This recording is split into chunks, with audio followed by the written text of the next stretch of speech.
Vendrá un papa que separará todo el cuerpo visible de la Iglesia de la unidad tradicional y la estructura centrada en el papado, llevando a la Iglesia católica a su agonía final.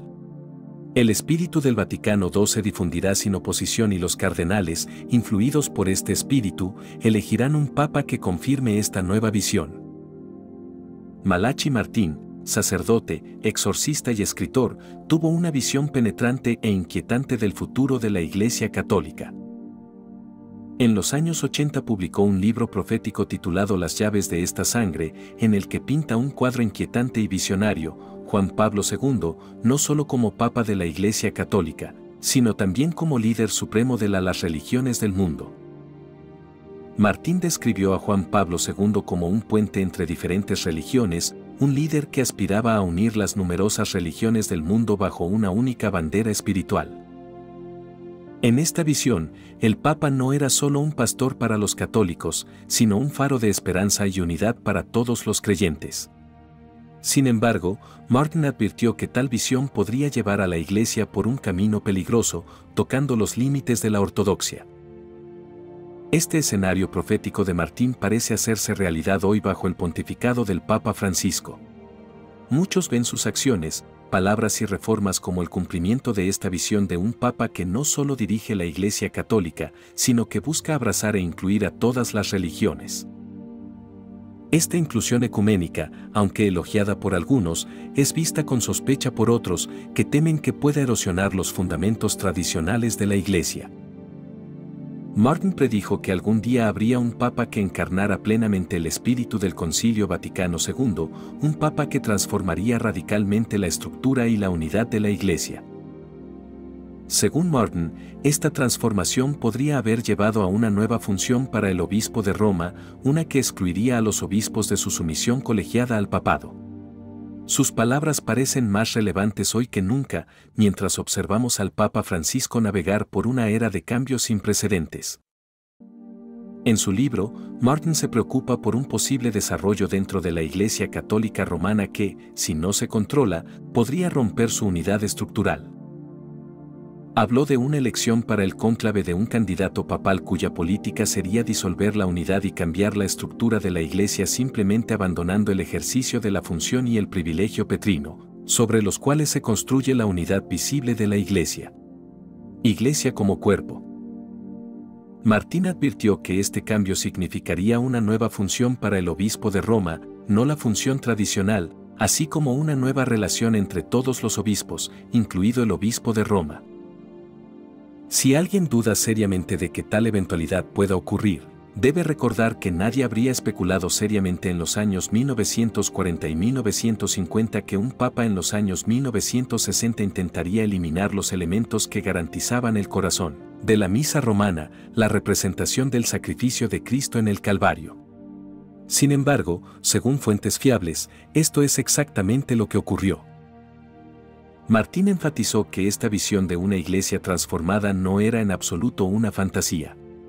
Un examen serio de la situación actual, visto con un ojo imparcial, podría revelar rápidamente la sombría realidad de la vida católica romana hoy. A nivel universal de la parroquia y de la diócesis, así como a nivel superior del papado y del ministerio papal, encontramos presentes todos los elementos necesarios y suficientes para llevar a cabo este desarrollo desastroso. Según Martin, estos elementos ya estaban trabajando intensamente a nivel parroquial y diocesano, entre obispos, sacerdotes, monjas y laicos. Había una creencia inquebrantable de que antes del Concilio Vaticano II solo existía una Iglesia católica romana, pero que a partir de ese momento la Iglesia preconciliar había dejado de existir, reemplazada por la vibrante Iglesia conciliar por el espíritu del Vaticano II, que era ya no se llama Iglesia Católica Romana, sino pueblo de Dios o simplemente Iglesia. Según Martin, la Iglesia conciliar y la Iglesia preconciliar eran radicalmente diferentes en 4 aspectos fundamentales. En primer lugar, la Iglesia conciliar ya no reclama la posesión exclusiva de los medios de salvación eterna. Los no católicos y los no cristianos pueden pretender tener medios de salvación dentro de su propia religión o forma de vida, incluso si no tienen religión. Para todos nosotros, católicos, no católicos y no cristianos, somos peregrinos hacia la misma meta, aunque por caminos diferentes. En segundo lugar, en la Iglesia conciliar, la fuente de iluminación, guía y autoridad religiosa es la comunidad de fe local. Las creencias y prácticas morales correctas ya no provienen de un cuerpo jerárquico de obispos sujetos a la autoridad central de un solo hombre, el obispo de Roma.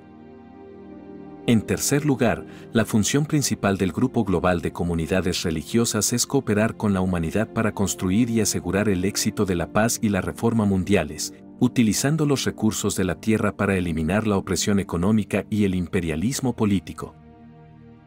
Cuarto, las reglas de la Iglesia Católica Romana preconciliar respecto de los comportamientos morales relacionados con la vida, la concepción, el matrimonio, la muerte y los pecados de la carne deben estar fraternalmente alineados con las perspectivas, deseos y prácticas del mundo exterior. ¿De qué otra manera pueden los miembros de la Iglesia afirmar haber estado abiertos a sus hermanos y hermanas humanos? Estas diferencias radicales entre las dos iglesias se consideran los principales frutos del Concilio Vaticano II, citado constantemente para justificarlas. Lo terrible es que los documentos de este concilio pueden citarse en apoyo de estas discrepancias, porque están plagados de ambigüedades en materia de fe. En al menos dos de ellos encontramos declaraciones que parecen irreconciliables con la enseñanza constante de la Iglesia Católica Romana y sus papas hasta el reinado del Papa Juan XXIII y la apertura del concilio. A nivel parroquial y diocesano, encontramos que dos papas, Pablo VI y Juan Pablo II, no ejercieron su privilegio supremo y su autoridad educativa para impedir el nacimiento del espíritu del Vaticano II o, una vez que comenzó a florecer, no lo hicieron. Abordar la cuestión con la energía y determinación necesarias.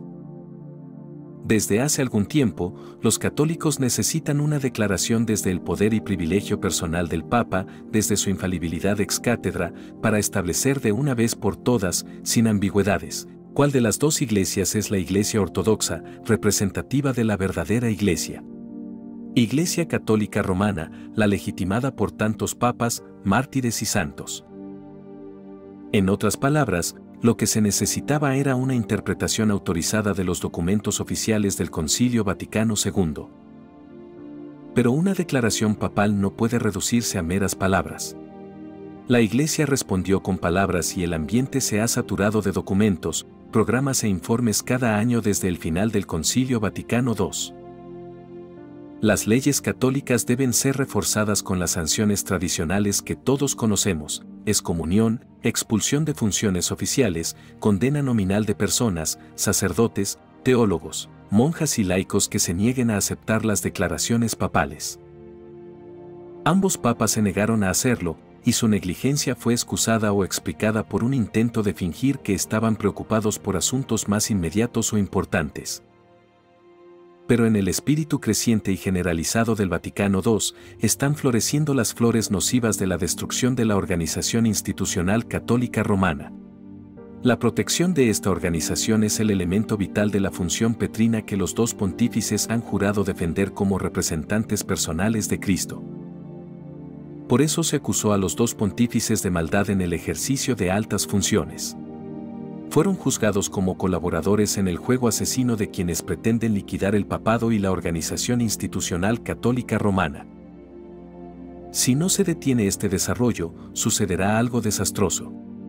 Martín advirtió que un día la Iglesia Católica sería derrocada por un papa válidamente elegido que separaría todo el cuerpo visible de la Iglesia de la unidad tradicional y la estructura orientada al papado que siempre se ha considerado divinamente establecida.